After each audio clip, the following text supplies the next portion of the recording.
నమస్తే, నేను Keshav. Welcome to prime debate. మత్స్యకారుల సమస్యలపై జనసేన గర్జిస్తోంది. మత్స్యకార అభ్యుదయ యాత్ర పేరిట తూర్పుగోదావరి జిల్లాలోని తీర ప్రాంతం వెంబడి జనసేన యాత్ర నిర్వహించింది. కాకినాడ రూరల్ నియోజకవర్గంలోని సూర్యారావుపేటలో జనసేన నాయకుడు నాదెండ్ల మనోహర్ ఈ యాత్రని ప్రారంభించారు. పశ్చిమ గోదావరి జిల్లా నరసాపురం వద్ద జనసేన అధినేత పవన్ కళ్యాణ్ యాత్రలో పాల్గొని అభ్యున్నతి సభని నిర్వహించబోతున్నారు. మత్స్యకార అభ్యున్నతి సభ ద్వారా గంగపుత్రుల సమస్యల్ని ప్రపంచానికి తెలియజేస్తామని జనసేన నేతలు స్పష్టం చేస్తున్నారు. హైదరాబాద్ నుంచి రాజమహేంద్రవరం మధురపూడి విమానాశ్రయానికి చేరుకుని అక్కడి నుంచి రోడ్డు మార్గాన పవన్ కళ్యాణ్ నరసాపురానికి చేరుకుంటారు. మత్స్యకారుల జీవన ప్రమాణాలు పెంపొందించేలా వృత్తిపరమైన ఉపాధి భరోసా తదితర అంశాలపై మత్స్యకారుల డిమాండ్లు ఎన్నో ఏళ్లుగా అపరిష్కృతంగా ఉన్నాయి. రాష్ట్ర ప్రభుత్వంలోని పెద్దలకు వీటిపై దృష్టి పెట్టే సమయం, ఆలోచన రెండూ లేవని జనసేన నాయకులు ఆరోపిస్తున్నారు. సాయం చేయకపోగా మత్స్యకారుల ఉపాధిని దెబ్బతీసే విధంగా 217 జీవోని రాష్ట్ర ప్రభుత్వం తీసుకొచ్చిందని ఆ పార్టీ నాయకులు విమర్శిస్తున్నారు. గత కొంతకాలంగా వేట తగ్గిపోయిందని, కేవలం ప్రభుత్వం 10,000 సాయం చేసి చేతులు దులుపుకుంటోందనే విమర్శలు రేగుతున్నాయి. సముద్రంలో వేటకు వెళ్లిన మత్స్యకారులు చనిపోతే 10 లక్షల రూపాయలు పరిహారం ఇస్తామని ప్రకటించిన ప్రభుత్వం కేవలం కేంద్రం ఇచ్చే 5 లక్షలతోనే సరిపెడుతోంది. ఈ సమస్యలపై న్యాయం జరిగేలా జనసేన పోరాటానికి పిలుపునివ్వనుంది. ఈ అంశంపైనే ఇవాళ ప్రైమ్ డిబేట్ చూద్దాం. ఈరోజు డిబేట్లో పార్టిసిపేట్ చేస్తున్నారు కేఎస్ ప్రసాద్ గారు, రాజకీయ విశ్లేషకులు, అలానే ఎమ్మెల్సీ గోవింద్ రెడ్డి గారు, వైసీపీ నాయకులు, బీజేపీ నాయకులు రవికిరణ్ గారు, తెలుగుదేశం పార్టీ నాయకులు, తాడేపల్లిగూడెం నియోజకవర్గ ఇన్ఛార్జ్ వలవల మల్లికార్జునరావు గారు, జనసేన పార్టీ నాయకులు కూడా మనతో లైవ్లో జాయిన్ అవుతారు. ముందుగా ప్రసాద్ గారితో మాట్లాడదాం. ప్రసాద్ గారు, ఈ జనసేన చేపట్టినటువంటి మత్స్యకారులకి సంబంధించినటువంటి సమస్యలు గత కొంతకాలంగా నెగ్లెక్ట్ చేయబడినటువంటి, విస్మరించబడినటువంటి వర్గాలకు న్యాయం చేసే ప్రాతిపదికలో భాగంగా వారిని ప్రధాన శ్రవంతి గుర్తించే విధంగా పోరాటం చేస్తామని జనసేన నాయకులు చెబుతున్నారు. మత్స్యకారులకి సంబంధించి ఆంధ్రప్రదేశ్లో ఎలాంటి సమస్యలు ఉన్నాయి, జనసేన పోరాటం ఎంతవరకు ఫలితాలను ఇచ్చే అవకాశం ఉంది? ముందుగా 99 టీవీ ప్రేక్షకులకు నమస్కారం. ప్యానల్లో ఉన్న పెద్దలు గోవింద్ రెడ్డి గారికి, రవికిరణ్ గారికి, రాబోయే వాళ్ళకి మీకు కూడా నమస్తే అండి. ఇక్కడ జనసేన ఎత్తుకున్న ప్రతి ఇది అయితే రాజమండ్రి సభలో జరిగిన పరిణామం కంటిన్యూషన్ కింద చూసుకోవాలి. ఎందుకంటే రాజమండ్రిలో జరిగిన సభలో ఆ కమ్యూనిటీకి మాత్రమే పరిమితం అవుతున్న తరుణం వెసెస్ ఇవాళ మళ్ళీ తెలుగుదేశానికి ప్రైమరీగా ఉన్న ఓటు బ్యాంక్ ఏదైతే బీసీ పునాదుల మీద ఉన్న ఏర్పడిన తెలుగుదేశంలో ఒక్కొక్క దాన్ని ఈ వైఎస్ జగన్మోహన్ రెడ్డి గారి ప్రభుత్వంలో ఒక్కొక్క కార్పొరేషన్ కింద ఎలా విభజించారో ఈయన ఒక్కొక్క అంశాన్ని పట్టుకుని వచ్చి ఇవాళ మత్స్యకారుల అంశంలో రాజకీయ ఎత్తుగడలు ఇది ఒక పరిణామం కింద చూడాలి. ఎందుకంటే నేను అందరితో పాటు బీసీని కూడా ఎలా హక్కుని చేర్చుకుందాం అన్న మొన్న ముద్రగడ గారు మీటింగ్ ఒకటి ఉంది కదా, దాని కంటిన్యూషన్ అనుకోవాలి. ఇది ఇక్కడ ఆయన కూడా ఆ కిర్లంపూడే కదా ఆయన ఊర్లో బీసీలతో పాటు ఎస్సీ ఎస్టీ కార్పొరేషన్స్ వాళ్ళని కూడా పిలిచి మీటింగ్ అయింది, కంటిన్యూషన్ అన్నమాట ఇది. సో ఇక్కడ ఏంటవుతుందంటే ఈ వెసులుబాటు కల్పించిన జగన్మోహన్ రెడ్డి గారు ఒక్కొక్క దానికి ఒక కార్పొరేషన్ పెట్టినట్టు ఈయన కూడా వన్ ఆఫ్టర్ అనదర్ ఒక్కొక్క దాన్ని అడ్రస్ చేసుకుని వెళ్తే దాంట్లో ఇది ఒక అడ్వాంటేజ్ వస్తుంది. ఈ ప్రభుత్వం పరంగా చూసుకుంటే 10,000 రూపాయలు సాయం అందించింది. ఒక విధంగా చూసుకుంటే కరోనా పాండమిక్ సిచ్యువేషన్లో ఏదో ఆపన్నాస్తం వచ్చింది అనుకుంటే ఇప్పుడు మోర్ ఏంటంటే సముద్రంలోకి వెళ్ళవలసిన టైం ఒకటి ఉంటుంది, ఆ సముద్రంలోకి వెళ్ళాలని టైం ఒకటి ఉంటుంది. సో వీళ్ళకి ఎప్పటి నుంచో ఉన్న ప్రైమరీ ఏంటంటే వాళ్ళని ఎలా పరిరక్షిస్తామన్నది ప్రభుత్వ విధానం అవుతుందా, లేదంటే ఒక పార్టీ ఈ విధంగా వాళ్ళు రేపు పొద్దున మేనిఫెస్టోలో పెట్టి వీళ్ళు పరిరక్షిద్దాం అన్నప్పుడు ఎవరెవరు మేనిఫెస్టో ఎంత స్ట్రాంగ్ ఉంటే కులపరంగా విభజించబడ్డాం కాబట్టి అన్న దాంట్లో ఈ జనసేనకి ఈసారి ఒక అడ్వాంటేజ్ తీసుకుంటుందని మాత్రం చెప్పొచ్చు. అండ్ తర్వాత వాళ్ళకి ఎక్స్గ్రేషియా విషయంలో మీరు అన్నట్టు సెంట్రల్ గవర్నమెంట్ ఇస్తున్న 5 లక్షలతోనే చేతులు దొరుకుకుంటున్నారు, కానీ వీళ్ళు 10 లక్షలు ఇస్తామన్నది వాస్తవానికి దూరంగా ఉన్నాయి, దగ్గరగా ఉన్న అంశాలతో చూసుకుంటే మాత్రం ఇది ప్రైమరీగా తెలుగుదేశం ఉన్న ఓటు బ్యాంక్ని, బీసీ ఓటు బ్యాంక్ని ప్రైమరీగా ఫోకస్ చేసుకుంటూ ఎన్ని రకాలుగా దాన్ని నిర్వీర్యం చేయాలన్న ఎత్తుగడలో ఇదొకటి. రేపు పొద్దున్న రాబోయే రోజుల్లో ఒకవేళ జనసేన తెలుగుదేశం కలుస్తాయా అన్న కోణం తర్వాత విషయం, కానీ ప్రజెంట్ అయితే మాత్రం వాళ్ళు ఫోకస్డ్గా బీసీ కమ్యూనిటీలో ఉన్న ప్రతి అంశాన్ని నెత్తికెత్తుకోవడం అన్నది మాత్రం ఒక రాజకీయ ఎత్తుగడ కింద దీన్ని అభివర్ణించాను. రైట్. మల్లికార్జునరావు గారు, టీడీపీ నాయకులు జాయిన్ అయ్యారు. మల్లికార్జునరావు గారు, మీ విశ్లేషణ ఏంటి? బీసీలకు సంబంధించిన ఓటు బ్యాంకును కొలగొట్టడంలో భాగంగా దీన్ని చూడాలా, లేదా మత్స్యకారులకు సంబంధించిన సమస్యల్ని ప్రధాన ఎజెండాగా మలిచేటువంటి ప్రయత్నంలో భాగంగా చూడాలా?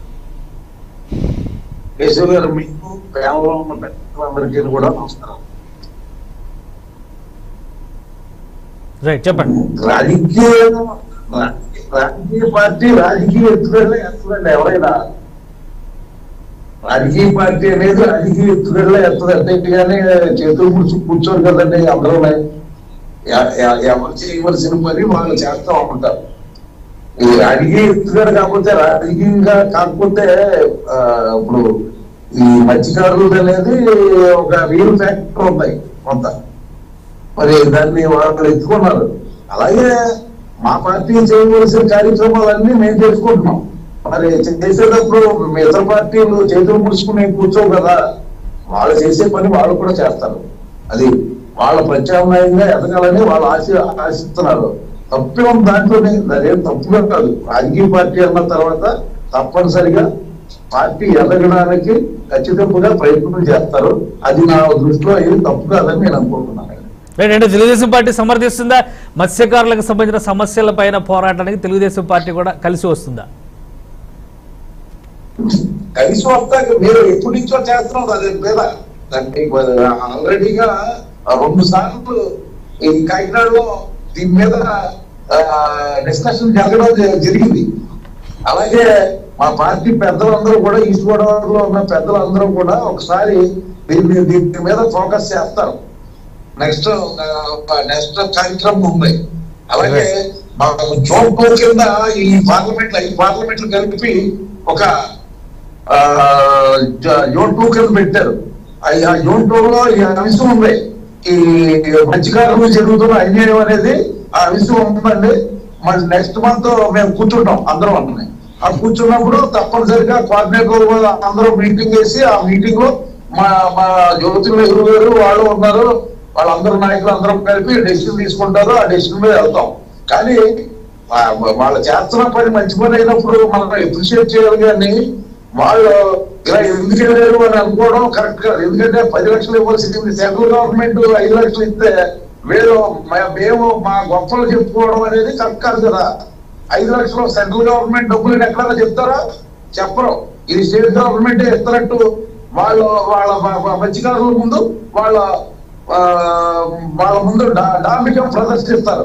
అంతేగాని ప్రభుత్వం ఏదైతే సెంట్రల్ గవర్నమెంట్ పెట్టిన స్కీములు అన్ని కూడా ఇంచుమించుగా ఈవేళ బీజేపీ అనేక స్కీములు ఉన్నాయి.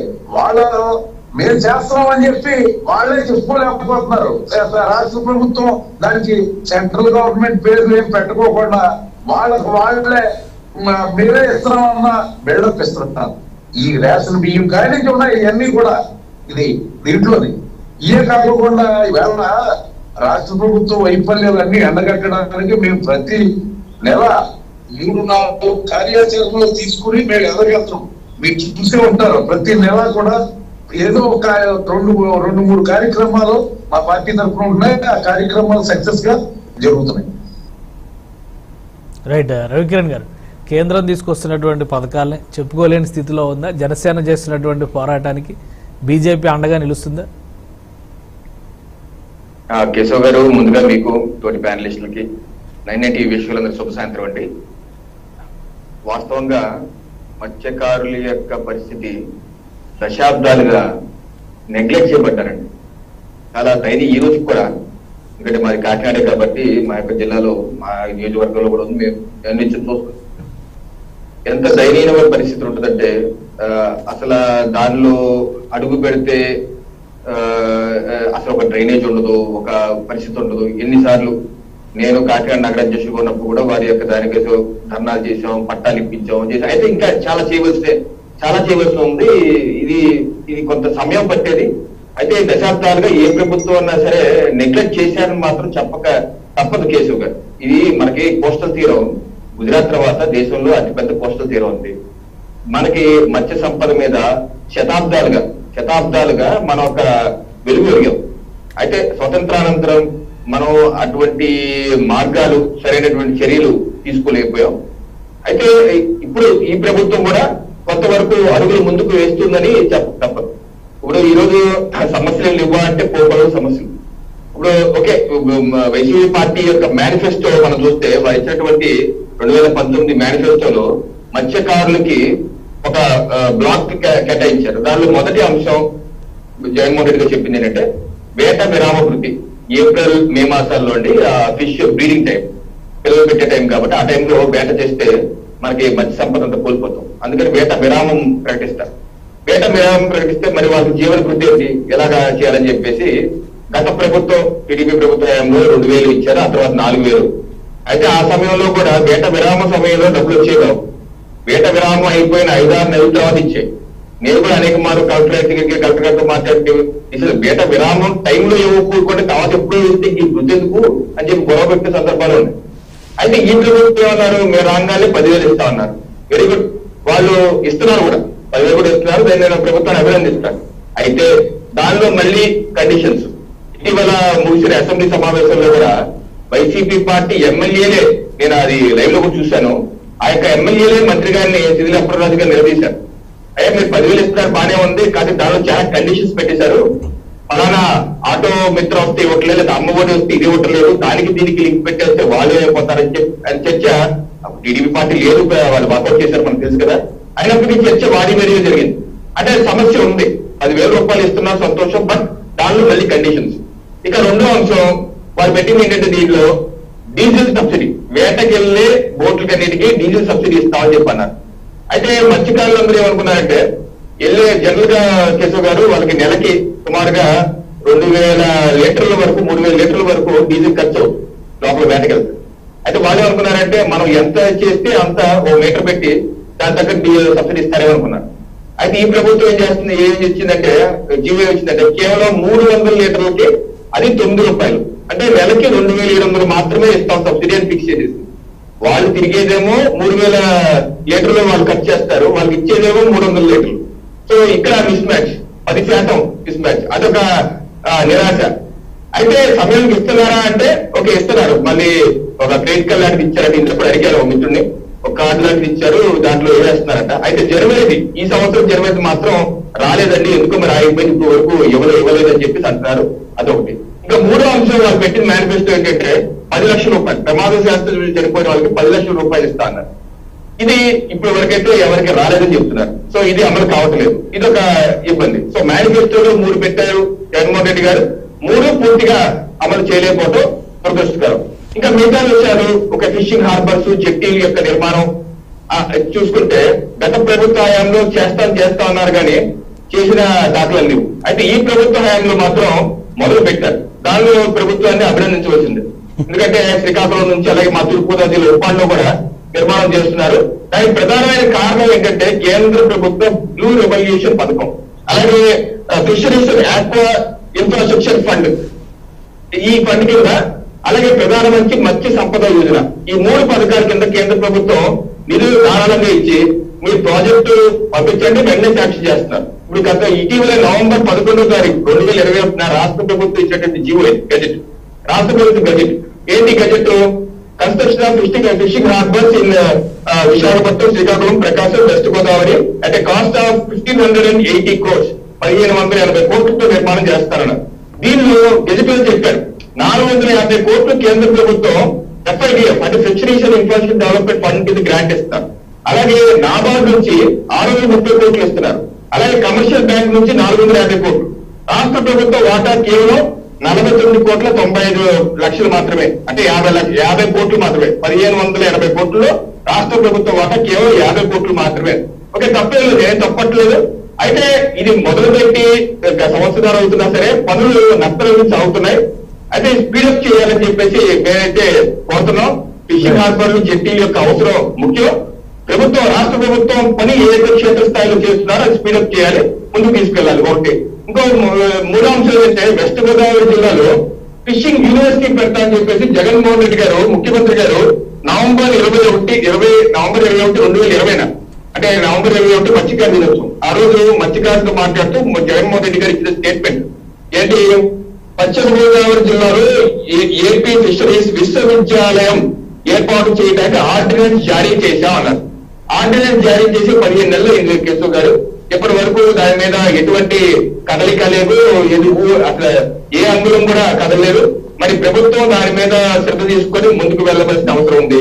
అలాగే ప్రధానమంత్రి మత్స్య సంపద యోజన కింద వలలు, ఐస్ బాక్స్లు, అలాగే ఫిషింగ్ బోట్లకి సబ్సిడీ ఇస్తున్నారు. అయితే గత ప్రభుత్వంలో ఆ సబ్సిడీలు అందాయి కేశవ్ గారు, అది గత ప్రభుత్వం మనం మెచ్చుకోవాలి. ఆ వలలు కానీ బోట్లు కానీ సబ్సిడీలు అందాయి చాలా మంది.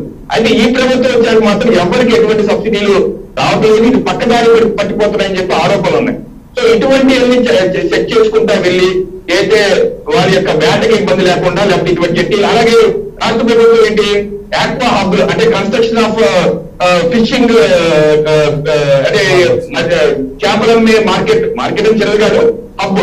ఒక్కో దానికి ₹1 కేంద్ర ప్రభుత్వం ప్రధానమంత్రి మత్స్య సంపద యోజన కింద ఇస్తుంది. ఇప్పుడు చూడండి, గోరంట్ల మాధవ్ గారు ప్రశ్న అడిగారు 8 ఫిబ్రవరి 2020 గోరంట్ల మాధవ్ గారు అడిగితే దానికి కేంద్ర ప్రభుత్వం సమాధానం చెప్పారు. ఎవరు? పురుషోత్తం రూపాల్ గారు. ఏమన్నారంటే construction of fishing retail harbours Andhra Pradesh దాని పేరు యాక్వా హబ్ అని పెట్టారు. ప్రతిదానికి ₹1 ఇస్తామన్నారు. అయితే మేము ఇప్పటి వరకు 108 కోట్లు ఇచ్చాం. ఇప్పటి వరకు ఖర్చు అయింది మాత్రం 50 కోట్లు ఖర్చు అయ్యేది రాష్ట్ర ప్రభుత్వం చెప్పింది అంటున్నారు. సో రాష్ట్ర ప్రభుత్వం ముఖ్యమంత్రి గారు కూడా యాక్వా హబ్ నిర్మాణం చేస్తామని చెప్పేసి 100 హబ్బు నిర్మాణం చేస్తామని చెప్పి అన్నారు. ఇప్పటి వరకు నాకు గుర్తుంది పులివెందులో బహుశా పెద్దలు రెడ్డి గారు చెప్పాలి, పులివెందులో ఏదో గత డిసెంబర్ లో ఇనాగ్రేట్ చేశారని విన్నాను. పూర్తిగా అయితే ఎక్కడ నిర్మాణం జరగలేదు. సో ప్రభుత్వం మాత్రం అనేకమైన మాటలు చెప్తుంది, చేతల్లో మాత్రం ఆ వేగం కనిపిస్తుందని చెప్పడం తప్పదు కేసు గారు. రైట్. జనసేన పార్టీ నాయకులు బొలిశెట్టి శ్రీనివాస్ గారు మనతో లైవ్ లో జాయిన్ అయ్యారు. శ్రీనివాస్ గారి ఎజెండా ఏంటి? మత్స్యకారులకు సంబంధించినటువంటి సమస్యల్ని ప్రత్యేకంగా ఫోకస్ చేయాలనేటువంటి నిర్ణయం జనసేన పార్టీ ఎందుకు తీసుకుంది? ఏ అంశాలని ప్రధాన ఎజెండాలోకి తీసుకురావాలని భావిస్తున్నారు? మిత్రులందరికీ నమస్కారం అండి. అలాగే ప్రైమ్ డబుల్9 టీవీ ప్రేక్షకులందరూ కూడా ఉదయపూర్ నమస్కారం. ఏదైతే మా నాయకుడు పవన్ కళ్యాణ్ ఆదేశాల మేరకు మనోహర్ గారు ఈ రోజు గత 8 రోజులుగా తూర్పు గోదావరిలో మొదలుపెట్టి పశ్చిమ గోదావరిలో ఎండింగ్ చేసినటువంటి ఈ యాత్రకి కళ్యాణ్ గారు పెట్టడం, ఏదైతే 217 జీవో విడుదల చేసి 4 లక్షల మత్స్యకారులకి ఇబ్బంది కలిగించే ఏర్పాటు చేసినటువంటి ఈ ప్రభుత్వానికి ఆ యొక్క జీవోను రద్దు చేయమని చెప్పి అడగడం, దీనివల్ల 4 లక్షల మంది మత్స్యకారులకి నష్టం జరుగుతుంది సార్. అంతేకాకుండా వాళ్ళ జీవనాధారం ఎలా ఉంది, ఏ రకంగా వాళ్ళు బతుకుతూ ఉన్నారు అనేది ప్రత్యక్షంగా తెలుసుకోవాలని చెప్పి కళ్యాణ్ గారి ఆదేశాల మేరకు మనకు ఉన్నటువంటి ఈస్ట్ గోదావరి జిల్లా ప్రెసిడెంట్లు, ఇన్ఛార్జీలు అందరూ కలిసి మత్స్యకారులు స్వయంగా వెళ్లి వాళ్ళ కష్ట నష్టాలు కూడా గమనించిన సందర్భంగా దాని మీద రేపు రేపు అన్ని కూడా 217 జీవో రద్దు చేయాలనేది మా డిమాండ్. రెండోది, ఏదైతే వాళ్ళు కష్టపడతా ఉన్నారో వాళ్ళ డీజిల్ ఆయిల్ మీద సబ్సిడీ లేకుండా ఉండడం, వాళ్ళకి బోటింగ్ నడపడం కూడా కష్టమైన పరిస్థితులు, అది ఉండే ప్రదేశాల హాస్పిటల్ కానీ కనీసం మంచినీళ్లు కూడా ఇవ్వలేనటువంటి పరిస్థితుల్లో ఈ ప్రభుత్వం ఉన్నదనే విషయాన్ని కూడా గమనించారు మా వాళ్ళు. అదేవిధంగా ఎన్ని డిమాండ్లతోనూ రాష్ట్ర ప్రభుత్వం ముందు మనం పెడతాం. కాకపోతే మీ అందరికి తెలుసు, ప్రతిపక్షాలు కోడైపోతున్నా సరే పట్టించుకోని ప్రభుత్వం. వాళ్ళ మిత్రులు బీజేపీ మిత్రులు చెప్తా ఉన్నారు, కేంద్ర ప్రభుత్వం ఇచ్చినటువంటి నిధులు కూడా ఏడు సద్వినియోగం చేసుకోకుండా ఇవాళ లాస్ట్ ఎప్పుడో కట్టిన ఇప్పుడు హార్బర్ అనేది ఇక్కడ ఎవరు కళ్యాణ్ గారు ఎప్పుడైతే మీటింగ్ అనౌన్స్ చేశారో అప్పుడే మళ్ళీ స్టేట్ గవర్నమెంట్ మేము హార్బర్ కడతాం, ఫిషింగ్ హార్బర్ కడతాం, ఓ వంతుని శంకుస్థాపన చేస్తాం. ఇవన్నీ ఉత్తుత్తి శంకుస్థాపనలు చేయడం, ప్రజల్లోకి ఏదో రకంగా మేము కూడా ఉన్నామని వాళ్ళ యొక్క ఈ వైసీపీ పార్టీ కూడా మీకోసం ఉన్నారని తెలియజేయడం కోసం ఇవాళ నర్సాపురంలో కూడా వాళ్ళు మీటింగ్ పెట్టడం మనం చూస్తూ ఉన్నాం. ఇవాళ ప్రభుత్వానికి ఇచ్చినటువంటి నిధుల్ని వాళ్ళు సద్వినియోగం చేసుకుంటలేరు అని మీకు తెలిసినప్పుడు కేంద్ర ప్రభుత్వం కూడా వీళ్ళ మీద ఏ రకమైన చర్యలు తీసుకోవడం, వాళ్ళు ఇచ్చే డబ్బుని వేరే రకంగా వాడుకోవడం, ఇవన్నీ కూడా గమనించినప్పుడు కేంద్ర ప్రభుత్వం కూడా ఈ రాష్ట్ర ప్రజల యొక్క ఇబ్బందులు గమనించి మరి ఏదైతే మీరు ఇచ్చే నిధులు కూడా ఆపి మరి అవి కూడా ఈ ఖచ్చితంగా ఉపయోగపడుతున్నాయి లేదా? ఇవాళ సర్పంచులు ఇచ్చే డబ్బులు తీసుకుంటారు, 14th ఫైనాన్స్ 15th ఫైనాన్స్ డబ్బులు తీసుకుంటారు, మత్స్యకారులకు ఇచ్చే డబ్బులు తీసుకున్నారు, రైతులకు ఇచ్చే డబ్బులు తీసుకున్నారు. మరి ఈ డబ్బులన్నీ ఏమైపోతా ఉన్నాయి? ఒక పక్కన రాష్ట్ర అప్పుల్లోకి వెళ్తుంది. మరి ఇవన్నీ కూడా మరి కేంద్ర ప్రభుత్వం నిర్దీయాల్సిన అవసరం కూడా ఆసనమైంది. రాష్ట్ర ప్రజలందరూ కూడా ఈ రోజు ఇబ్బంది పడుతూ ఉన్నారు. నాట్ ఓన్లీ ఈ ఫిషరీసే కాదు, మత్స్యకారులతో పాటుగా అన్ని వర్గాలు ఇబ్బంది పడుతూ ఉన్నాయి. మరి ఇప్పుడే బీజేపీ పెద్దలు చెప్తా ఉన్నారు, మేము పలానా స్కీమ్ కింద 2 కోట్లు ఇస్తాం, మరి రాష్ట్ర ప్రభుత్వం నుంచి మాకు ఏ రకమైన వెరీ గుడ్, మీరు అన్ని గమనిస్తా ఉన్నారు. గమనించిన దాని మీద మీరు ఆదేశించే దశలో ఉండి కూడా మీరు ఇక్కడ శోధించి వస్తూ ఉంటే రేపు పొద్దున్న ప్రజల డబ్బుని డైవర్షన్ చేసినప్పుడు కూడా మనం పట్టించుకోకపోతే ఎలాంటి సంకేతాలు ప్రజల్లోకి వెళ్తాయి అనేది కూడా ఒకసారి మనం ఆలోచించాలి సార్. అంతేకాకుండా రేపు జరిగే మీటింగు ఒక మత్స్యకారుల మీదే కాదు, ఇది మొట్టమొదటి మీటింగ్ మా జిల్లాలో కళ్యాణ్ గారు పెట్టడం.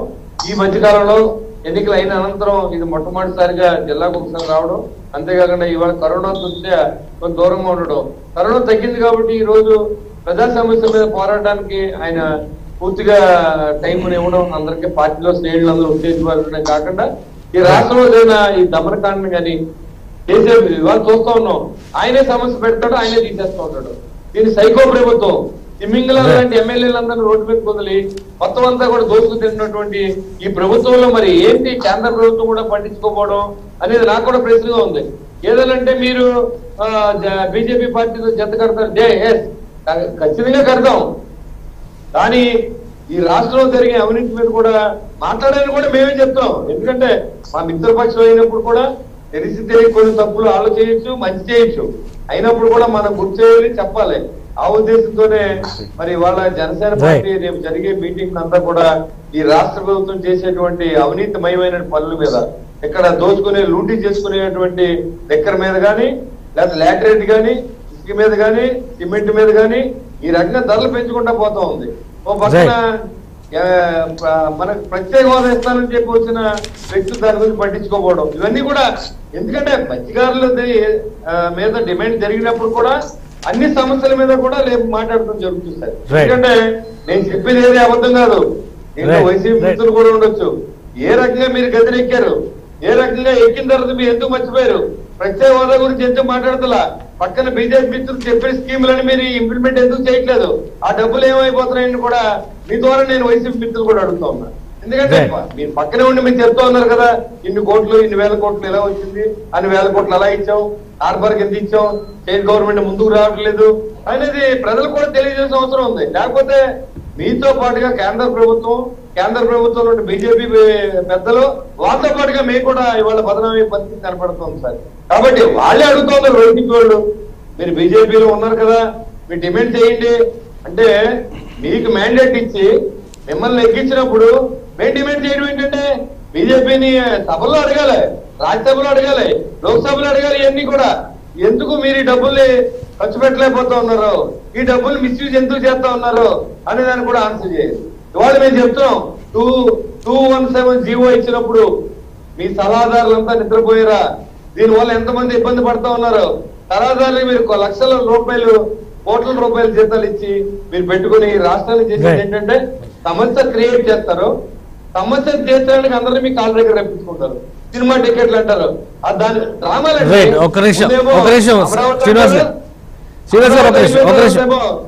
విశాఖ కుక్క అమ్ముతారు, ఆ తర్వాత ఇంకోటి పెడతారు, ఇప్పుడు సినిమాలు పెడతారు. అంటే మీరు ఎంతసేపు సమస్యలు సృష్టించడం మీరే సమస్య పరిష్కరించి తీసుకు ఆలోచించే పరిస్థితి ఈ ప్రభుత్వం శిక్షేది. కాబట్టి చెప్పండి గోవింద్ రెడ్డి గారితో మాట్లాడదాం. మత్స్యకారుల సమస్య గురించి ఈ రోజు జరుగుతున్నటువంటి ఆందోళన, రేపు జరగబోయేటువంటి సభ మత్స్యకారులకు సంబంధించింది కాబట్టి మనం దానికే కన్ఫైన్ అయి మాట్లాడదాం. గోవింద్ రెడ్డి గారు దీనికి సమాధానం ఏమిస్తారు? మత్స్యకారుల సమస్యల పరిష్కారం విషయంలో రాష్ట్ర ప్రభుత్వం పట్టించుకునే స్థితిలో ఉందా? కేంద్ర ప్రభుత్వం ఇచ్చినటువంటి పథకాలని రాష్ట్రంలో అమలు చేసి రాష్ట్ర ప్రభుత్వం అమలు చేసుకున్నట్టుగా ప్రచారం చేస్తుందా? వాస్తవం ఏంటి? యశోక్ గారు నమస్తే. మీకు తర్వాత చర్చలో పాల్గొన్నటువంటి మిగతా పెద్దలకు, ఇప్పుడు మిగతా పెద్దలు వాళ్ళు చెప్పినటువంటి మనం అంటే వేరు వేరే అభిప్రాయాలు వాళ్ళందరూ కూడా వ్యక్తపరిచినారు. నేను ఏమంటానంటే అపోజిషన్ లీడర్లు వాళ్ళు ప్రజల్లో తిరగాలి, అక్కడ ఉండే వాళ్ళు ఏంటి ఉండే సమస్యలు ప్రభుత్వానికి కానీ ప్రెస్కి కానీ తెలియచేయాలి. Okay, this all right.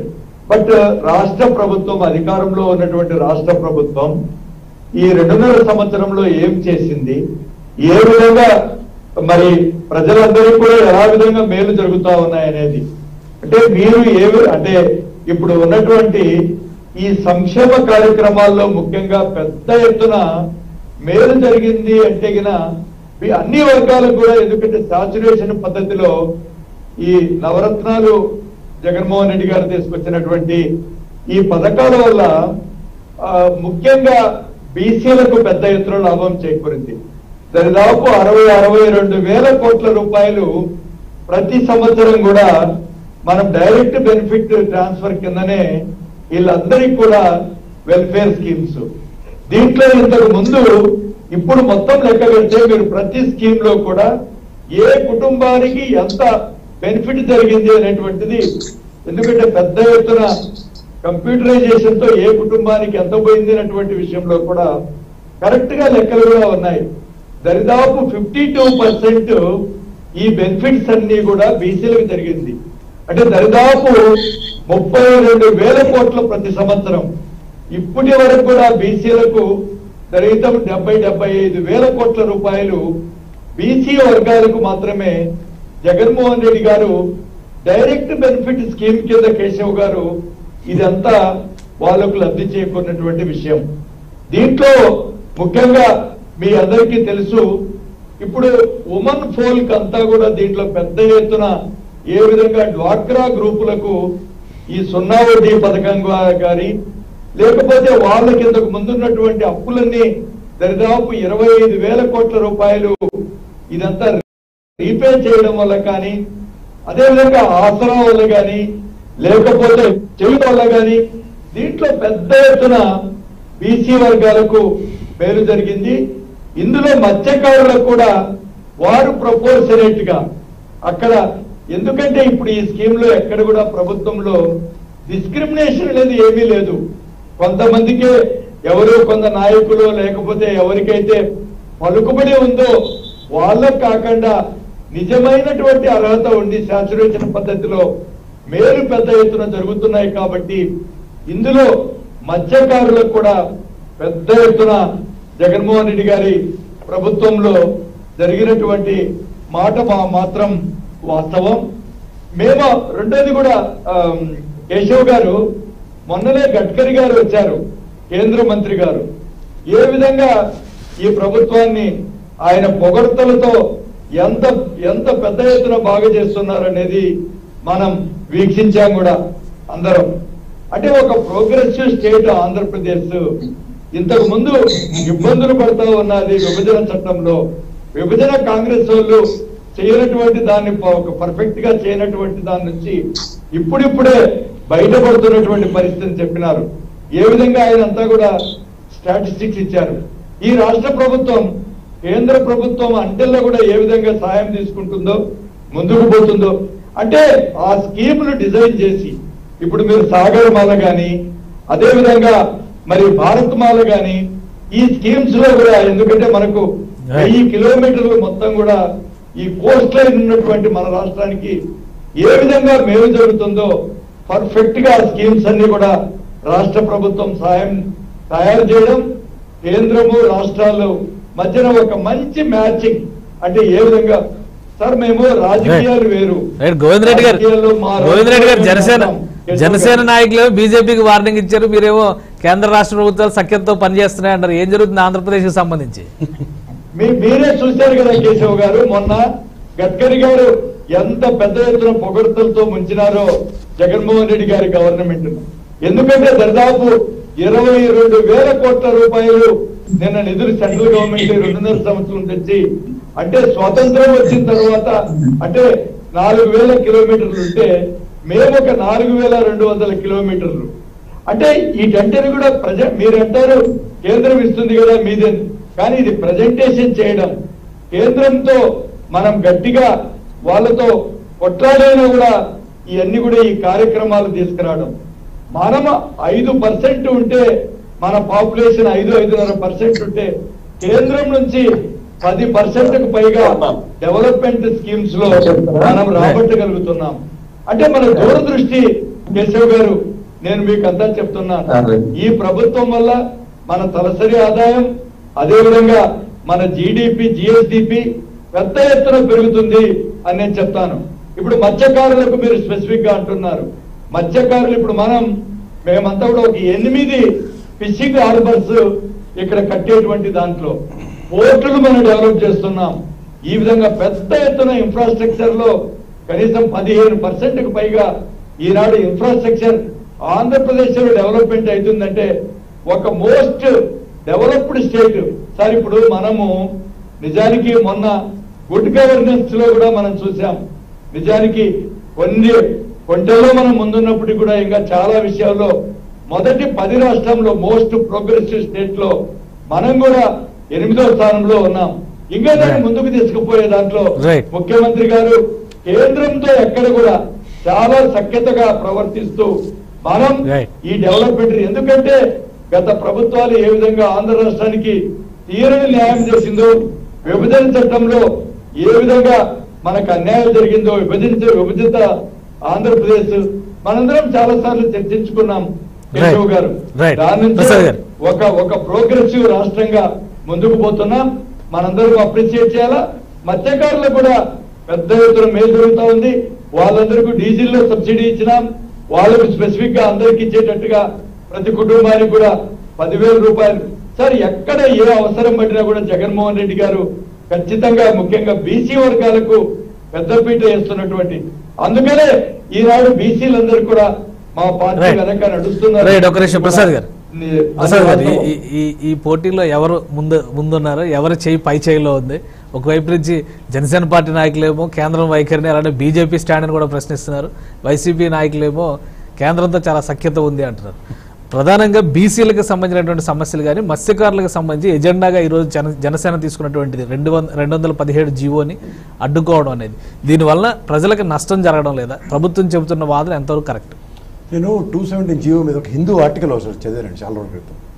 So ఇందులో చెప్పాలంటే కాంగ్రెస్ ఆయన నుంచి 2,000, తెలుగుదేశం ఆయనలో 4,000, ఇవాళ 10,000. ద ప్రైమరీ మోటో ఇస్ 15,000 ఇద్దాం అనుకున్న దగ్గర వైఎస్ఆర్సీపీ ఒక విధంగా ఒక సక్సెస్ రేషియో చూసింది. అది మీరు వాస్తవానికి చూసుకుంటే 1,63,427 కుటుంబాలండి 2010 లెక్కల ప్రకారం. అంటే ఆయన అగ్రిగేట్ 6,58,000 ఎంతో మరి ఆ మత్స్యకారుల యొక్క ప్రాబల్యం. అండ్ జీడిపిలో 1% కంట్రిబ్యూట్ చేస్తారు. వీళ్ళు 4 విభజాలుగా ఉంటారు. ఒకటి వాడి బల్జీస్ అంటారు, జాలరాళ్ళు అంటారు, పట్టప్పన్స్ అంటారు, అండ్ పల్లిరీస్ అని 4 కింద ఉంటారు కేటగిరీస్. ఈ 4 వీళ్ళు ఏం చేస్తారంటేనండి, సముద్రంలోకి వెళ్ళి చేసే వాళ్ళని ఏంటి అన్న దాంట్లో ఈ 2117 జీవో కూడా ఒక 30% ఎక్స్పెరిమెంటల్ మాడ్యూల్ లాగా నెల్లూరులో ఉన్న ట్యాంకుల్ని అమ్మడానికి ప్లాన్ చేశారు రెవెన్యూ మాడ్యులేషన్స్లో. సో వీటిలోంచి ఒక అవుట్కమ్ కనుక తీసుకుందాం అనుకున్నప్పుడు సక్సెస్ చూడలేదు. సో అందుకనే ఏం చేశారంటే ఈ 217 జీవో దాకా ఇందాక రవికిరణ్ గారు చెప్పినట్టు ఏప్రిల్ నుంచి ఒక 3 months అంతా వాళ్ళకి గుడ్లు పెట్టే టైం ఉంటుంది. సో ఆ టైంలో వీళ్ళకి ఫ్లెక్సిబిలిటీ కింద సో మ్యాక్సిమం యూటిలైజేషన్ 15,000 మన దగ్గర వీళ్ళు 10,000 మార్క్ తీసుకొచ్చారు. ఇక్కడ మెయిన్ అప్రహెన్షన్ ఏంటంటే ఈ బీసీ కమ్యూనిటీలు అన్నిటికీ ఒక ఇలాగా చింపి ఒక 100-165 కార్పొరేషన్స్ ఎన్నో ఈ వైఎస్ఆర్సీపీ ప్రభుత్వం పెట్టి వీళ్ళు ఓవరాల్గా వాళ్ళకి ఇచ్చినవన్నీ అడ్వాంటేజ్ తీసుకుని చెప్తున్నారు.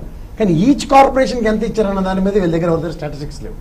వెసెస్ ఈ ఫిషింగ్ హార్బర్స్ మనకు అసలు ఉన్న కృష్ణపట్నం పోర్ట్ ఇవన్నీ తరలిపోతున్న దాంట్లో దిక్కుదేవన లేదు, విభజన హామీలో రావాల్సిన పోర్టుకి దిక్కు లేదు. కానీ ఇక్కడ ఎప్పుడైతే దీనికి ఫిషింగ్ హార్బర్లను కొత్త పదం పెట్టి అవేముందండి, ఒక దగ్గర రిటైనింగ్ హార్బర్స్ కట్టడం పెద్ద ఎంత కాదు, స్టేట్ పరిధిలో బాధ్యత కూడా.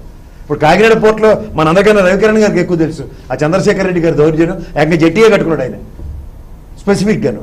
సో ఇలాంటివన్నీ చూస్తున్న తరుణంలో మనం ఏంటంటే వీళ్ళు స్పెసిఫైడ్గా వీళ్ళు ఏ విధంగా అడ్రస్ చేస్తున్నారు అన్న దాంట్లో వీళ్ళు ఒక వెసులుబాటు తీసుకుని 8 ఫిషింగ్ హార్బర్స్ కడుతూ ఉంటారు. కట్టండి. శంకుస్థాపనలకే ఇప్పుడు పెద్దలు గోవిందరెడ్డి గారు, నితిన్ గడ్కరీ గారు 22,000 కోట్ల ప్రాజెక్టుల గురించి శంకుస్థాపన చేసి వెళ్తే స్వతంత్రం వల్ల ఇప్పటిదాకా రాలేదని నిజంగా రాలేదు. ధన్యవాదాలు. గతంలో పోలవరం కూడా గడ్కరీ గారు తెలుగుదేశం ఆయనలో వాటే ఎస్టాబ్లిష్మెంట్ ఎంతో సూపర్ అయినా పొగిడెళ్ళారు. ఆ తర్వాత నుంచి ఒక్క అడుగు ముందుకు వెళ్ళలేదు మన పరిస్థితి.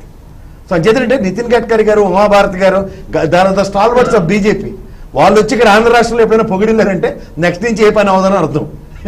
గత అనుభవం కనుక చూసుకుంటే కేటగారికల్గా పోలవరం విషయంలో నితిన్ గడ్కరీ గారు పార్లమెంట్ సాక్షిగా మాట్లాడింది.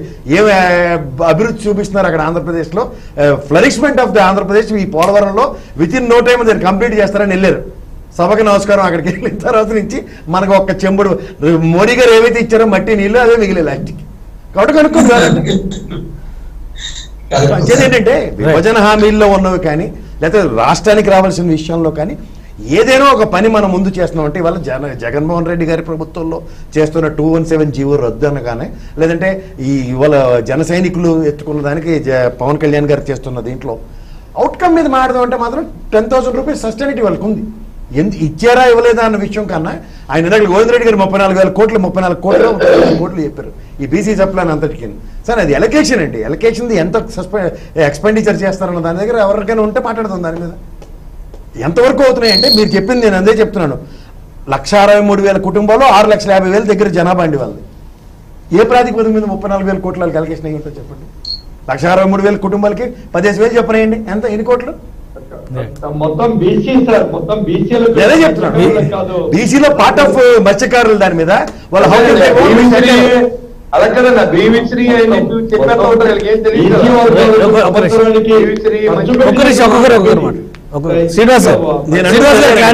మీరు బీసీ కార్పొరేషన్స్ అనేవి ఇలాగా కుక్కలు చింపిన విస్తరలాగా చీల్చి చెండాలేరు. 165 128 పెట్టారు. ఇప్పుడు మీ దగ్గర ప్రైమరీ హెడ్ 34,000 కోట్లు మీరు చెప్తున్నారు. మీకు ఇంకో విషయం చెప్తా. గతంలో నేను మా శాంతి ప్రసాద్ గారు నెక్స్ట్ తెలుగుదేశం ప్రముఖులు మొత్తం అందరూ కూర్చొని చర్చించిన అవసరంలో కూడా మీరే ఉన్నట్టుకున్నారు. If my correction is not wrong. 12,855 కోట్లు మాత్రమే ఒక కాప్ కార్పొరేషన్ త్రూగా స్పెండ్ చేసిన money. Out of which you already own this BC corporations ఉన్నవన్నీ కూడా కామన్ హైట్ కింద వేసి చూపించారు. కాబట్టి చూసుకొని గోవింద్ రెడ్డి గారు. సో ఇక్కడ నేను అంటుంది ఏంటంటే ఉన్న వాటిలో బీసీ కార్పొరేషన్ కానీ మైనారిటీ సెల్ కానీ ఇంక్లూడింగ్ కాప్ కార్పొరేషన్ కానీ మీరు ఇచ్చిన వాటిల్లో మీరు ఏ విధంగా అలొకేషన్స్ చేసుకొచ్చారన్న దగ్గర మీ దగ్గర ఇవాళకి కూడా వాస్తవానికి లేదు. కానీ స్పెండింగ్ అమౌంట్ బడ్జెట్ మీరు 34,000 కోట్లు పెట్టుకున్నారు. నేను ఇందాక చెప్పింది అదే 1,63,000 కుటుంబాలకి 10,000 చెప్పనంటే ఎన్ని కోట్లు అండి? దగ్గర 16 కోట్లు 1,600 కోట్లు ఎంతో అలొకేషన్. 1,600 కోట్లతో మీరు మొత్తం దాన్ని కాంకర్ చేసామంటే 4 ఏళ్ళు మీరు 2.5 ఏళ్ళ ప్రస్థానంలో ఎన్ని టర్మ్స్ ఇచ్చారు? 1 టర్మ్ ఇచ్చారు. మీరు ఒకసారి ఇచ్చారు సరే ఈ జనవరిలో మళ్ళీ ఏప్రిల్ రెడీ అయిపోతుంది గుడ్లు పెట్టడానికి. మీ దగ్గర బడ్జెట్ అలొకేషన్ మీరు అంటే మీరు స్టాటిస్టిక్స్ కరెక్ట్ గా చెప్పడం లేదు ప్రసాద్ గారు. చెప్పండి మీరు. 10,000 అనేక వర్గాలకు అది ఇచ్చేది వేరే 10,000 రూపాయలు. నేను మత్స్యకారులు 217 జీవో మీద చెప్తున్నాను గోవింద్ రెడ్డి గారు. 217 జీవోలో మత్స్యకారుల కుటుంబాలకు 10,000 అందించింది ఈ ప్రభుత్వం. నేను ఒప్పుకుంటున్నా దానికి. ఈ బడ్జెట్ అలొకేషన్స్ లో రేపు ఏప్రిల్ నుంచి ఇందాక రవికిరణ్ గారు చెప్పినట్టు ఆ గుడ్లు పెట్టే టైంకి ఈ బడ్జెట్ అలొకేషన్ ఎంత ఉండబోతుందో స్పెసిఫిక్ గా చెప్పండి. మళ్ళీ మీరు 34,000 కోట్లు ఎటుకి వెళ్తారు, లేకపోతే 12,855 కోట్లు మీరు యాక్చువల్ ఎక్స్పెండిచర్ ఈ కాప్ కార్పొరేషన్ త్రూగా చేసిన దాని మీదకి వెళ్తున్నారు. సో ఎప్పుడైనా సరే సంబంధిత కార్పొరేషన్లు మీరు ఏర్పాటు చేసిన దానికి ఎంత అలొకేషన్స్ ఇచ్చుకుని వెళ్తున్నాం అన్నప్పుడు దీని మీద చర్చించడం చాలా సులువు అవుతుంది. మీరు ప్రైమరీ హెడ్ మాట్లాడుతున్నారు.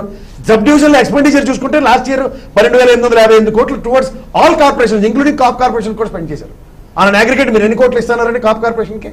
గత ప్రభుత్వం 1000 కోట్లు ఎంతో ఇచ్చేస్తే మీరు 10,000 కోట్లు ఎంతో చేస్తారు. 5,000 కోట్లు అన్నారు. సో దాని లెక్క కూడా దాంట్లోకి వెళ్తుంది.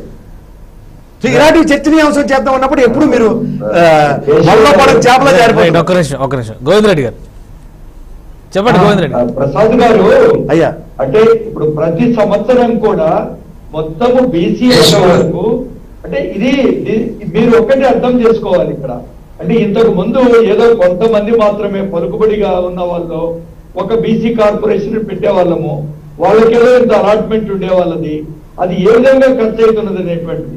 ఎప్పుడైతే డైరెక్ట్ బెనిఫిట్ స్కీమ్ లో వీళ్ళందరికీ కూడా ఈ వర్గాలకు ఖచ్చితంగా వాళ్ళ కుటుంబాలకు వెళ్ళిపోతున్నటువంటి అమౌంట్ ప్రతి సంవత్సరం కూడా 32,000 కోట్ల రూపాయలు అన్ని బీసీ వర్గాలకు అంటే దరిదాపు 50% నిధులు వాళ్ళ కుటుంబాలకు వెళ్ళిపోతా ఉంది అనేటువంటిది విషయం.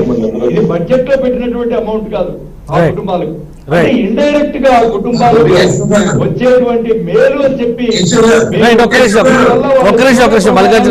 పెద్ద ఎత్తున పెరుగుతాయి.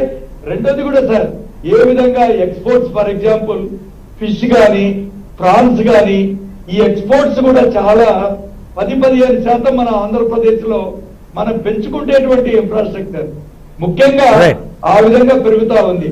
ఇంతకు ముందు కూడా చెప్పాను కదా 5% 6% జనాభా ఉండేటువంటి దాంట్లో ఈనాడు మన ఎక్స్పోర్ట్స్ లో మరి ఎక్కువగా 8% భారతదేశం ఎక్స్పోర్ట్ లో ఆంధ్రప్రదేశ్ కాంట్రిబ్యూట్ చేస్తుంది. అందులో ఈ ఫిషరీస్ కూడా అందుకనే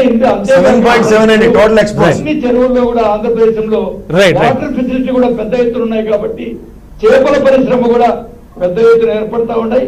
అందరూ కూడా మత్స్యకారులందరూ కూడా చాలా హ్యాపీగా ఉన్నారు. ఇంకా మల్లికార్జున గారు మీరు యాక్సెప్ట్ చేస్తారా జీవో? ఇన్ని చేస్తున్నారు మల్లికార్జున గారు గోవింద్ రెడ్డి గారు గోవింద్ రెడ్డి గారు వాళ్ళ యొక్క ఎంతమంది పేదరికం ఉన్నారు అన్ని విషయాలు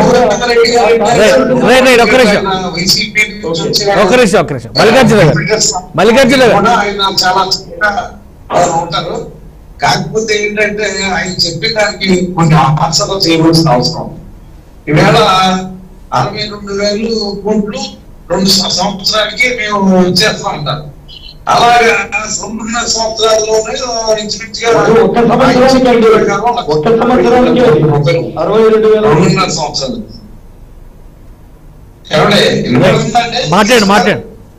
మాట్లాడు మల్లికార్జున గారు. వినిపిస్తుంది మాట్లాడు. 2.5 సంవత్సరాల్లో 1,55,000 కోట్లు వస్తుంది. కానీ వీళ్ళు ఎంత అప్పు చేశారు? 4 లక్షల కోట్లు అప్పు చేశారు. దీన్ని 1,55,000 కోట్ల రూపాయలు తీసేస్తే ఇంకా 2,45,000 కోట్ల రూపాయలకి లెక్క చెప్పాలి. రైల్వే శ్వేతపత్రం విడుదల చేయమనండి. శ్వేతపత్రం విడుదల చేస్తే వాస్తవాలు అన్ని వస్తాయి కదా. వైయావులు కేసు గారు 41,000 కోట్ల రూపాయలకి అకౌంట్ లేదు, కాదు కూడా వీళ్ళు లెక్క చెప్పడం లేదని కామెంట్ చేసి 6 మాసాలు అయింది. దానికి ఏదైనా సమాధానం ప్రభుత్వం దగ్గర నుంచి వచ్చిందా? ఆర్థిక మంత్రి నుంచి ఏదైనా సమాధానం వచ్చిందా? గోవిందరెడ్డి గారు తెలియజేయాలి. అలాగే ఇక మన గడ్కరీ గారు వచ్చారు, ఆయన 3 లక్షల కోట్లు ఇచ్చారు, జగన్మోహన్ రెడ్డి గారిని పొగడ్తలతో ముంచెత్తారు అన్నారు. ఓకే, మన బడ్జెట్ అలాట్మెంట్ అంతంటే ఈ రోడ్లకి 5 లక్షల కోట్లు అలాట్ ఈ సంవత్సరం. అంటే 3 సంవత్సరాలకి 3 లేదంటే 17 లక్షల కోట్లు అనుకోండి. ఈ 3 సంవత్సరాల్లో 3 లక్షల కోట్లు ఆంధ్రప్రదేశ్ కి కేటాయిస్తే మిగతా రాష్ట్రాలకు ఈవెంట్ ఏం చేస్తారు? దానికి అది చెప్పేదానికి అర్థవంతంగా ఉండదు. ఎందుకంటే ఆయన ఇక్కడ వాగ్దానం ఇచ్చి వెళ్ళిపోతాడు. అక్కడ బడ్జెట్ పెట్టేది వేరే ఆర్థిక మంత్రులు ఉంటారు, వాళ్ళు చేస్తేనే అవుతుంది. కానీ వాళ్ళు ఏం చేయాల? ఇక్కడికి వచ్చిన తర్వాత ఈ 3 లక్షల కోట్లు కాబట్టి 20 పైగా 30 కాకపోతే 50 ఇస్తారు. తర్వాత గోవింద్ రెడ్డి గారు మీకు చెప్పేంత పెద్దోడు కాదు, కానీ మీరు అక్కడ ఆయన చాలా సెటైరికల్ గా ఒక డైలాగ్ వేశారు జగన్మోహన్ రెడ్డి గారు. అది రాష్ట్రం అంతా తెలుసుకున్నాం, రాష్ట్రం అంతగా తెలిసింది. కానీ మీకు తెలియడం మీ వైసీపీ పార్టీకి తెలియడం చాలా చాలా చాలా చక్కటి సెటైర్ వేశారు. మరి అది కూడా చూడండి, జగన్మోహన్ రెడ్డి గారిని పూడారని మీకు అనుకుంటున్నారు. ఆయన ఏమన్నాడో ఒకసారి పూర్తిగా అవగాహన చేస్తూ చూస్తే పూర్తిగా ఇప్పుడు సంతోషమే. 3 లక్షల కోట్లు కాకపోతే 4 లక్షల కోట్లు ఇచ్చిన సంతోషమే, ఆనందమే. కానీ అది పూర్తిగా రావడానికి అవకాశాలు ఉండవన్న సంగతి ఇందాక ప్రసంగం కూడా చెప్పారు. ఆయన చెప్పి వెళ్ళిపోతారు, చేసే వాళ్ళు ఇంప్లిమెంటేషన్ వేరేగా ఉంటుంది, వ్యవహారం ఉంటుంది. బడ్జెట్ ఎలకేషన్ ఉండాలి కదా. బడ్జెట్ ఎలకేషన్ లేకపోకుండా ఏం చేస్తారు? అలాగే సంపద సృష్టించి నేను వాళ్ళకి ఇచ్చాను వీళ్ళకి ఇచ్చానంటే ఉంటుంది. మీరు ఈ 2 సంవత్సరాల 9 మాసాల్లో ఎవరే ఏం తెచ్చారు, ఏ ఇండస్ట్రీ తెచ్చారు, లేకపోతే ఏం తెచ్చారు, దాని మీద ఏం ఆదాయం వచ్చింది ఒక్కసారి తెలియజేయండి. అదే తెలుగుదేశం ప్రభుత్వంలో మేము 5 సంవత్సరాల్లో మేము ఏం తెచ్చాము, ఏం చేసాము, ఎంత ఆదాయం వచ్చింది. మా ఏరియాలో జీడిపి 100% పెరిగింది, 10% వెళ్ళింది మీ జీడిపి. ఈవేళ ఎంత ఉందో ఒక్కసారి గోవింద్ రెడ్డి గారు సమాధానం చెప్పాలి.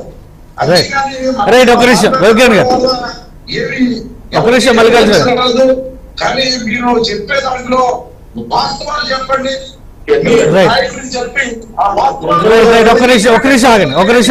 రవికిరణ్ గారు ఏం జరుగుతుంది ఆంధ్రప్రదేశ్ లో అభివృద్ధికి సంబంధించి ఒక్క నిమిషం. రైట్, ఒక్క నిమిషం మల్లికార్జున గారు ఒక్క నిమిషం ఆగండి. 3 లక్షల కోట్ల రూపాయలకి మీరు ఒకవేళ 10% పెట్టుబడి పెట్టవలసి వస్తే రాష్ట్ర ప్రభుత్వం చేతులు ఎత్తేస్తాం. అలాగా ఎన్ని పథకాలు ఉంటే ఇప్పుడు సెంట్రల్ గవర్నమెంట్ నుంచి తెచ్చుకోవాల్సినవి అన్ని కూడా మీరు చేతులు ఎత్తేసి చాలా ఉన్నాయి. మీరు డబ్బులు కట్టగా వెనక్కి వెళ్ళిపోయిన పరిశ్రమలు ఉన్నాయి. ఇవన్నీ కూడా తెలుసుకోండి. కొంచెం మీరు చాలా చక్కగా డిపెండ్ చేస్తారు. చాలా సార్లు చూశారు గోవింద్ రెడ్డి గారు. రైట్, ఒక నిమిషం ఆగండి రవికిరణ్ గారు. కేంద్రం నుంచి వచ్చిన మంత్రులేమో ఆంధ్రప్రదేశ్ లో అభివృద్ధి అద్భుతం అంటున్నారు. మరోవైపు నుంచి చూస్తే ఆంధ్రప్రదేశ్ లో ఉన్న బీజేపీ శాఖ మాత్రం పోరాటం చేస్తూనే ఉంది. డైరెక్ట్ గా జనసేన నాయకులు మిమ్మల్ని కూడా ప్రశ్నిస్తున్నారు. ఒకవేళ కేంద్ర పథకాలు మళ్లింపు జరిగితే ఎందుకు నిలదీయడం లేదు అని ఏం సమాధానం చెప్తారు? ఒక క్లారిఫికేషన్ ఏంటంటే ఏదైతే వేట విరామ వృత్తి 10,000 చొప్పున రాష్ట్ర ప్రభుత్వం ఏదైతే ఇస్తుందో అది 2019 ఆగస్ట్ సెప్టెంబర్ మాసంలోనే జీవో ఇచ్చారు కేశవ్ గారు. మరొకటి ఏంటంటే జీవో నెంబర్ 217 సెప్టెంబర్ 2001లో ఇచ్చారు. అదేంటంటే ఏదైతే పాండ్స్ అంటే చెరువులు ఉంటాయి, గ్రామాల చెరువులు ఉంటాయో అవన్నీ యాక్చువల్గా ఫిషరీస్ సొసైటీస్ ఆధ్వర్యంలో ఉంటాయి. మత్స్యకారుల యొక్క సొసైటీస్ వాళ్ళే దాన్ని చూసుకుంటారు, చేపలు పట్టుకుంటారు, అమ్ముకుంటూ చేసుకుంటారు. అయితే రాష్ట్ర ప్రభుత్వం జీవో 217 ఇచ్చి ఏం చేసిందంటే వాళ్ళు దాన్ని కంట్రోల్లో తీసేసుకొని వాళ్ళు దాన్ని ఆప్షన్ పెట్టేసి ఏదో దాని కొంత 30% అమౌంట్ 20% అమౌంట్ సొసైటీలకు ఇస్తా ఉంటున్నారు. ఇది సమస్య. సో ఈ సమస్యని భారతీయ జనతా పార్టీ గతంలోనే ముఖ్యమంత్రి గారికి లేఖ కూడా రాసింది, దాన్ని రద్దు చేయాలని కూడా. అలాగే జనసేన పార్టీ కూడా కోరింది. ఈ రోజు రేపు జరిగేటువంటి ధర్నా కూడా ప్రధానంగా జీవో నెంబర్ 217 మత్స్యకారుల యొక్క ఇబ్బందులకు గురి చేస్తుందని చెప్పి దాన్ని రద్దు చేయమని కోరుతున్నాం. నెంబర్ 1. నెంబర్ 2 విషయం ఏంటంటే ఇప్పుడు కేంద్ర రాష్ట్ర ప్రభుత్వాలు ఒక స్ఫూర్తి సంఘర్షిస్తూ పనిచేస్తాయి. కేంద్రం ప్రధానంగా ప్రధానమంత్రి నరేంద్ర మోదీ నాయకత్వంలో టీమ్ ఇండియా ఏ పార్టీ అయినా సరే స్టేట్ లో ఉన్నా సరే ఇబ్బంది లేదు, అన్ని ప్రాంతాలు అభివృద్ధి చెందాలి. ప్రధానంగా ఆంధ్రప్రదేశ్ రాష్ట్రంలో కూడా ప్రత్యేక దృష్టి పెట్టి ఏమి చేయడం కన్నా ముందుకు రెడీగా నిధులకు కొరత లేదు, అభివృద్ధి విషయంలో నిధులు కొరత లేదు, మీకు ఏం కావాలని చెప్పండి మనం ముందుకెళ్దాం అంటున్నారు. అలా చేశారు కాబట్టే గతంలో 4,000 కిలోమీటర్లు 2014 కొనుక్కుంటే ఈ రోజు 8,200 కిలోమీటర్లు జాతీయ రహదారులు కంప్లీట్ అయినాయి. ఇది డబుల్ అయిపోయింది. ఇప్పుడు స్వతంత్రం వచ్చాక ఇంత ప్రోగ్రెస్ మనం చూడలేదు. దాని క్రెడిట్ కేంద్ర ప్రభుత్వానికి, ఈ ప్రభుత్వానికి, అలాగే కేంద్ర ప్రభుత్వం అందరికీ చదివి. ఎందుకంటే భూసేకరణ చేయకపోయి రాష్ట్ర ప్రభుత్వం సహకరిస్తే పని జరగవు కదా. అలాగే ఇంకో 4,000 కిలోమీటర్లు పనిలో ఉన్నాయి. అలాగే అన్ని ఇప్పుడు ముఖ్యమంత్రి గారు కొన్ని అడిగారు, ఆ బీచ్ లో మీరు డబ్బులు కేటాయించలేదు, మీరు భూసేకరణ మీరు సహకరించన్నారు. వేదిక మీద చెప్పారు కట్టే భూసేకరణ మీరు సహకరిస్తారు, జిఎస్టీ దాంట్లో కొంత ఎగ్జామ్షన్ చేయమన్నారు. ఆ విధంగా జిబెట్ సిస్టమ్ లో టీమింగ్ స్పిరిట్ వెళ్తారు కానీ ఇంకోటి కాదు. అలాగే ఇప్పుడు ఫిషరీస్ సంబంధించి ఫిషరీస్ మీద ప్రధానమంత్రి మత్స్య సంపద యోజన కావచ్చు, బ్లూ రెవల్యూషన్ కింద 20,000 కోట్ల రూపాయలు కేటాయించారు. మీరు ఎంత అడిగితే అంత చేద్దాం అన్నారు. కాకపోతే సమస్య ఇక్కడ ఏమవుతుందంటే నేషనల్ హైవేలకి అయితే కేంద్ర ప్రభుత్వం నిర్మాణం చేస్తుంది. అయితే ఈ యొక్క ప్రధానమంత్రి గ్రామ సడక్ యోజన కింద అలాగే CRIF common road infrastructure fund కింద ఏదైతే గ్రామాల్లో మండల కేంద్రాలు అనుసంధానం చేసే రోడ్లకి కేంద్ర ప్రభుత్వం ఇప్పటికే సుమారుగా 3,000 కోట్ల వరకు ఇచ్చింది చేయమని. అది చేయవలసింది రాష్ట్ర ప్రభుత్వం. ఆ యొక్క నిర్వహణ రాష్ట్ర డబ్బులు మాత్రం ఇస్తుంది, వాళ్ళు నిర్వహణ చేయాలి. అది చేస్తున్నా లేదా పరిశీలిస్తూ ఉంటారు. ఓకే, అది రాష్ట్ర ప్రభుత్వం వేగవంతంగా చేయాలి. అక్కడ నష్టం జరుగుతుంది.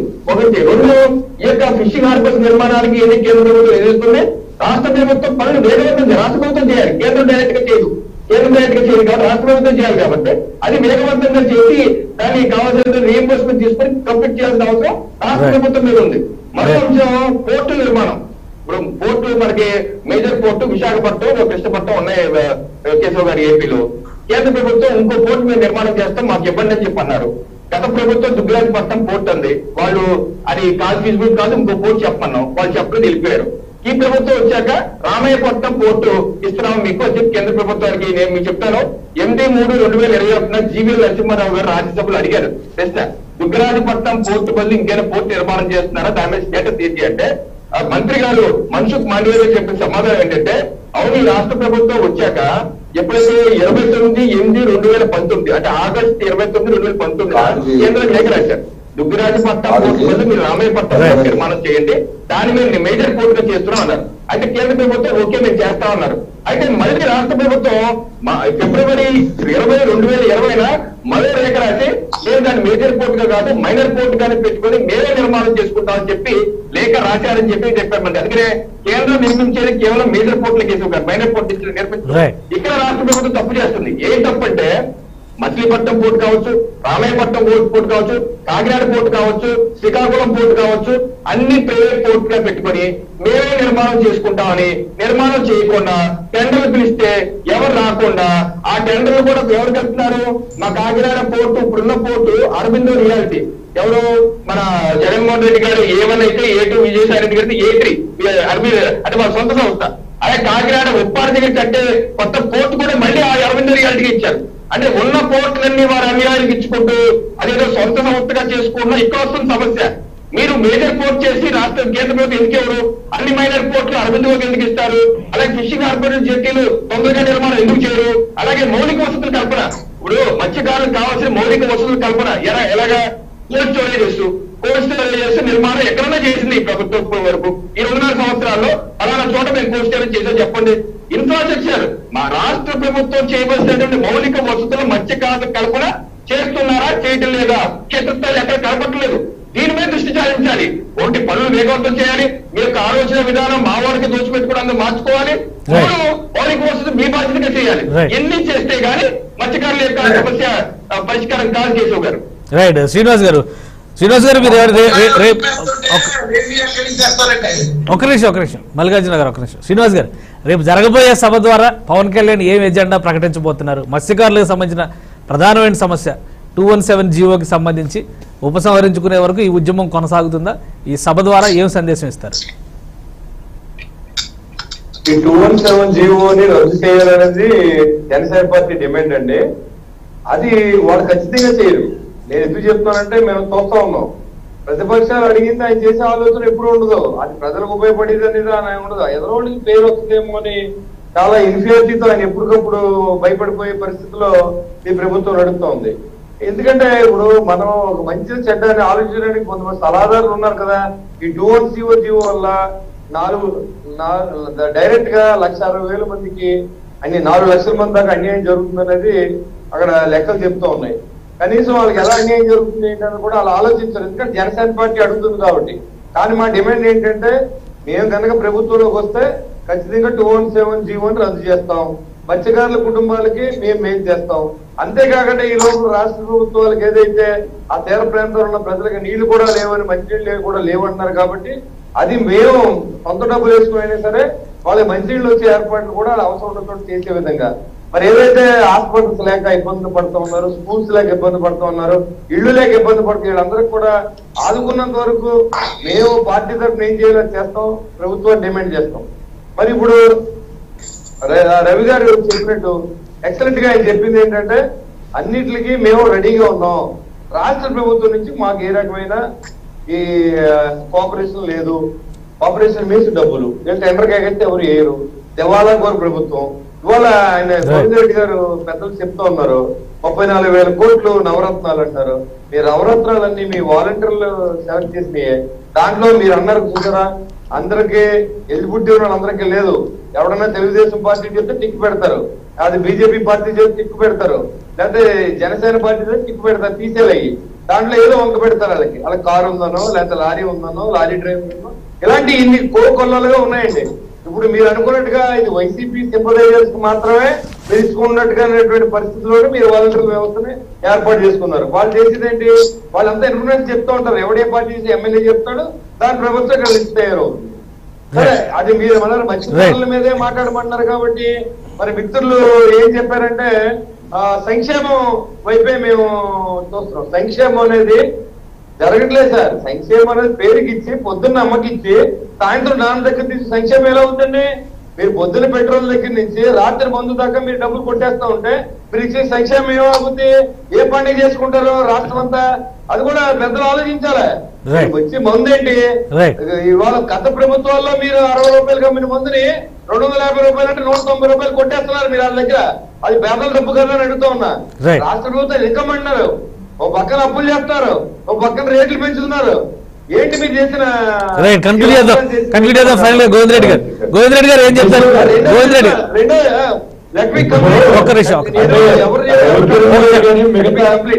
ఎందుకంటే ఉన్నప్పుడు మాతో డిబేట్ పెట్టకండి. కంప్లీట్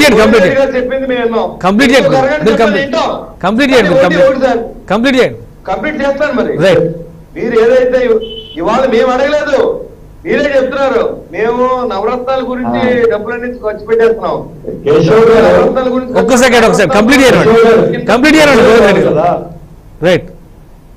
చెప్పండి. నేనేమంటానంటే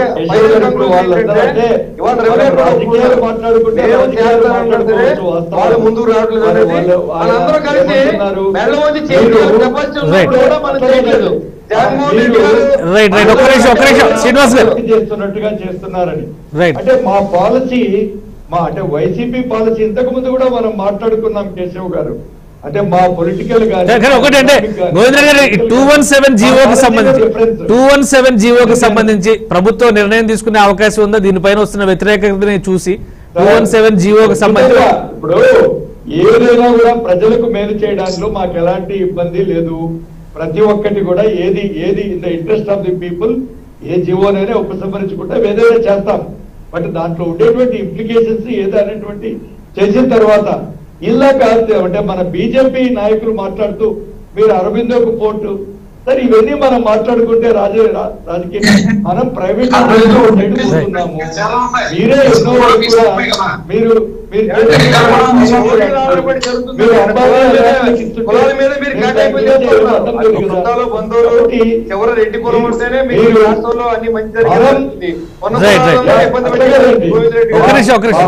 మమ్మల్ని కూడా చూడండి.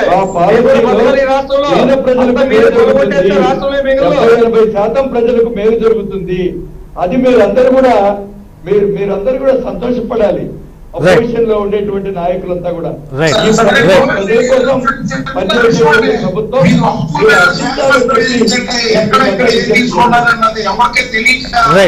ఇది రాష్ట్రం ఎక్కడికి వెళ్ళిపోతుందో ఎవరంటే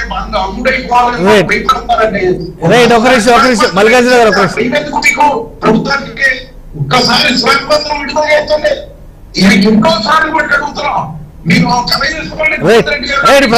ప్రభుత్వ త్వరలోనే ఒక నిర్ణయం తీసుకుంటుంది. మల్లికార్జున గారు థ్యాంక్ యూ. డిబేట్ లో పార్టిసిపేట్ చేసినందుకు గోవింద్ రెడ్డి గారికి, బొలిశెట్టి శ్రీనివాస్ గారికి, రవికిరణ్ గారికి, ప్రసాద్ గారికి ధన్యవాదాలు. ఇది ఒకవైపు నుంచి రాష్ట్రంలో జరుగుతున్నటువంటి అభివృద్ధికి సంబంధించి ద్వంద్వ వైఖరి కనిపిస్తోంది. కేంద్ర ప్రభుత్వ మంత్రులు వచ్చి ప్రశంసిస్తున్నారు, రాష్ట్రంలో ఉన్న రాజకీయ పార్టీలు విమర్శిస్తున్నాయి అనేది అధికార పార్టీ చెబుతున్నటువంటి వాదన. అయితే మత్స్యకారులకు సంబంధించి వెలుగెత్తినటువంటి సమస్యలకు పరిష్కారం చూపించిన విషయంలో జీవో 215 రద్దు చేయాలని జనసేన పార్టీ గట్టిగా కోరుతోంది. మరోవైపు నుంచి అధికార పార్టీ ఈ సమీక్ష అవసరమైతే అవసరమైన సందర్భంలో నిర్ణయం తీసుకుంటే తప్పితే రాజకీయ ఒత్తిళ్లకు తలొగ్గేది లేదని తేల్చి చెబుతోంది.